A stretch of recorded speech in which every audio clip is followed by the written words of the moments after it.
Capítulo 202, Lavando a Alma, 18 mais, só leia se tiver estômago. Autor, Rafael Batista Revisão, JFIP. Um a um, os jovens do clã da graça, que nunca agiram cruelmente, despejaram toda a ira que estava encravada no fundo dos seus corações. Por meio de diversos tipos de tortura, eles usaram as suas mãos, para descarregar todo o ódio que os corroía por dentro. A criatividade deles foi tão grande que, os gritos do Craux, que até então era um homem sádico, acostumado com a dor, ecoaram pelo galpão, mostrando que o orgulho e a superioridade daquele homem foram completamente destruídos. É difícil dizer ou contar quantos foram os diversos métodos de tortura que aqueles jovens usaram, pois eles foram tantos, que nenhuma parte interna ou externa do corpo do Craux ficou incólume. Alguns dos métodos de tortura que mais se destacaram em termos de crueldade e sofrimento, foram métodos do Youssef e do Larnot, um dos jovens mais inteligentes do clã da graça. O método usado pelo Youssef, consistia em colocar o Craux dentro de uma fornalha de bronze que tinha apenas uma pequena porta que podia ser aberta ou fechada quando ele bem entendesse. Depois de colocar o Craux na fornalha, o Youssef acendeu uma grande fogueira abaixo dela e o metal foi aquecido ao ponto de brilhar enquanto o Craux era assado lentamente dentro daquela fornalha. Contudo, antes que o Craux morresse, ele foi tirado de lá e medicado, para que pudesse continuar a sofrer nas mãos dos outros que ainda faltavam. O método utilizado pelo Larnot foi simples, mas extremamente doloroso. Larnot colocou uma gaiola de aço sobre a barriga do Craux e deixou um único e faminto rato dentro da gaiola. Em pouco tempo, a fome do rato chegou ao auge e aos poucos ele começou a se alimentar do Craux. Pedaço por pedaço, o rato começou toda a carne da barriga do Craux, até que chegou nos órgãos internos dele. Novamente, para que o Craux não morresse, a tortura foi parada e ele foi medicado. Vários e vários métodos de tortura foram utilizados. Depois de 5 dias, todos os jovens do clã da graça estavam revigorados porque o Craux havia sofrido 1000 vezes mais do que o ancião Namuk, o Yondo, e eles próprios. Somente depois do 5º dia, quando todos os jovens lavaram as suas almas e se deram por satisfeitos, foi que o Zhaotian pôs em prática o método que ele tinha em mente. Quando finalmente ficou sozinho com o Craux, Zhaotian arrastou uma espécie de banheira, cheia de água, e se aproximou dele enquanto dizia: "Eu simplesmente não tentarei arrancar nenhuma informação de você. Primeiro, porque eu tenho certeza de que tudo o que dirá, serão mentiras. Segundo, porque eu não quero escutar a sua voz e nem os seus gritos, eu só quero ver a sua cara de sofrimento enquanto você volta para o mar de merda de onde você saiu." Depois de dizer aquilo, Zhaotian foi estranhamente gentil enquanto amarrava todo o corpo do Craux. Amarrá-lo era desnecessário, pois sem as mãos e com todos os ossos do corpo quebrados, o Craux nunca conseguiria fugir, porém, Zhaotian o fez assim mesmo. Depois de amarrar o Craux, que não conseguia falar, por causa do maxilar quebrado e do fato de não ter mais uma língua, Zhaotian aceitou ser encarado pelo Craux enquanto o carregava. "Fique tranquilo. No começo, você vai sentir que está numa colônia de férias e as suas esperanças serão renovadas." Zhaotian falou num tom amigável enquanto colocava o Craux dentro daquela banheira, que continha apenas a mais pura e cristalina água que alguém poderia encontrar. Depois de ser colocado dentro daquela banheira, ficando somente com a cabeça fora dela, Craux, que havia sofrido de inúmeras formas desde que chegou ali, sentiu-se confortável pela primeira vez. A água limpa aliviou a dor dos ferimentos e causou-lhe uma ótima sensação de conforto. Confortável, não é? Enquanto o Craux finalmente sentia um alívio das dores, Zhaotian sorriu enquanto comentava e pegava um pote de argila e um pincel. Pluft, pluft, pluft. Lentamente, Zhaotian molhou o pincel em uma mistura amarela e pegajosa, e começou a passá-lo no rosto do Craux.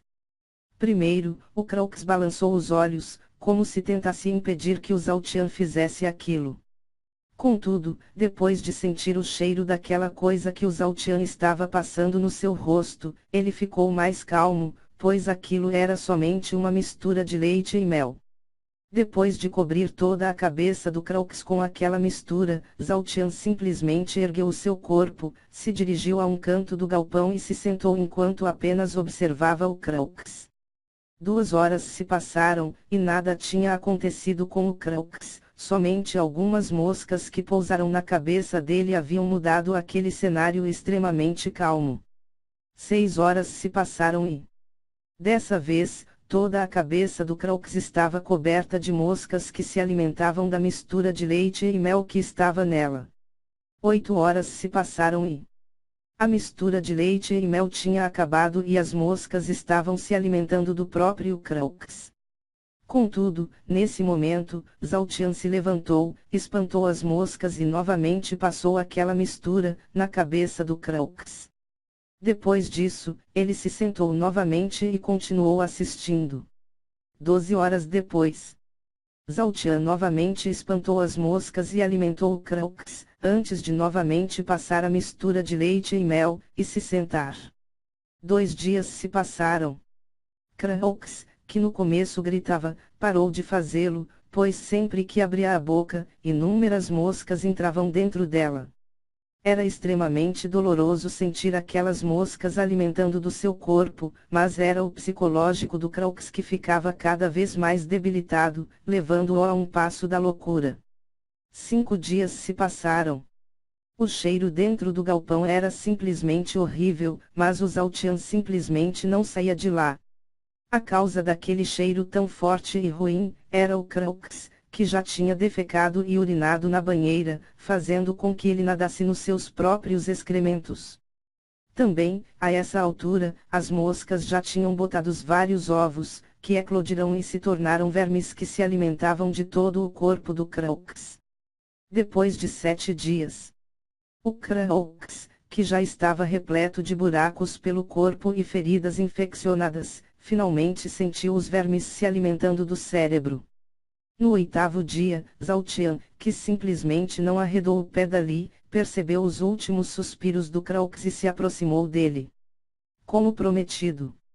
Você finalmente voltou para o mar de merda de onde você saiu. Mesmo que o Craux não pudesse escutar aquilo, porque os seus tímpanos já tinham sido comidos, Zhaotian falou com ele. Realmente, o Craux não conseguiu ver ou ouvir nenhuma daquelas palavras, pois não tinha tímpanos e há muito tempo já tinha perdido os seus olhos para os vermes e moscas. A única coisa que ele podia sentir, era dor, febre e o cheiro horrível do somatório de tudo de ruim que lhe aconteceu. Em seu último suspiro, Craux não conseguiu dizer nenhuma palavra de vingança ou orgulho da vida que teve. A única coisa que saiu da boca dele, foi um urro doloroso, de alguém que há muito tempo desistiu de lutar e encontrou um fim miserável e solitário. No prédio dos Salvadores, o Murdoch se levantou repentinamente. A expressão dele era feia e chocada. Senhor! O que houve? Surpreso, um dos homens perguntou. Murdoch não disse nada, ele apenas tremeu e ficou piscando, tentando se convencer de que aquilo era somente um pesadelo. O fato era que, quando o Craux encontrou o seu fim, a marca do último suspiro chegou ao Murdoch. Contudo, as únicas lembranças dos últimos momentos de vida dele foram uma completa escuridão e um silêncio perturbador. Bang! Murdoch até que tentou, mas aquilo se mostrou ser a pura realidade. Por causa disso, a face dele ficou mais sombria do que nunca e ele socou o chão, destruindo todo o piso daquela sala. Eu não tocarei na sua imundície e não deixarei que você toque o solo deste lugar. Depois de aproveitar cada segundo daquela longa execução, Zhaotian deu alguns passos para trás e falou com o corpo do Craux, antes esticar a mão direita e apontar para frente. Voou! De repente, Zhaotian criou uma grande bola de luz extremamente quente, parecida com um pequeno sol, que começou a pulsar e emitir um calor tão intenso que, com o tempo, começou a desintegrar tudo à sua volta. Sob o calor daquela energia, a água, o Kraox, e até mesmo o galpão, foram desintegrados aos poucos, até ficarem menores que um átomo. Aquela ação chamou a atenção de todo o clã da Graça, que parou para assistir aquele momento único. Após cerca de 1 hora, não havia mais nenhum sinal do galpão ou do Kraox. Havia apenas uma extensa zona morta, onde a única vida de pé era o Zhaotian. Tudo foi levado pelo vento, que não deixou que nada daquilo sequer tocasse o solo do clã da Graça. Ancião Yondu. Vocês foram vingados. Vocês podem descansar agora. Deixem-me cuidar deste clã, para vocês. Zhaotian falou enquanto olhava para cima e desfazia aquela bola de energia. Vuuu. Por um momento, Zhaotian sentiu o vento tocar no seu corpo, como se alguém colocasse a mão sob os seus ombros. Também, mesmo que todos dissessem que não tinham visto aquilo, Zhaotian jura que, naquele momento, ele pôde ver 2 nuvens no céu, que eram perfeitas imagens do Yondu e do Namuk, sorrindo para ele.